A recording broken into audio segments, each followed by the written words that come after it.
गोविन्दाय नमः। ॐ विष्णवे नमः। ॐ मधुसूदनाय नमः। ॐ त्रिविक्रमाय नमः। ॐ वामनाय नमः। ॐ श्रीधराय नमः।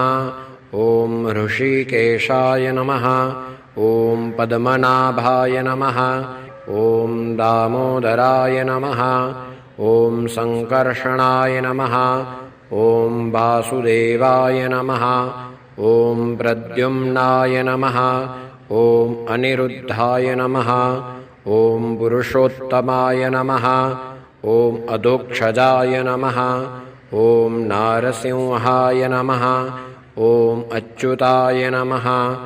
ॐ जनार्दनाय नमः। ॐ उपेन्द्राय नमः। ॐ हरये नमः। ॐ श्रीकृष्ण परमात्मा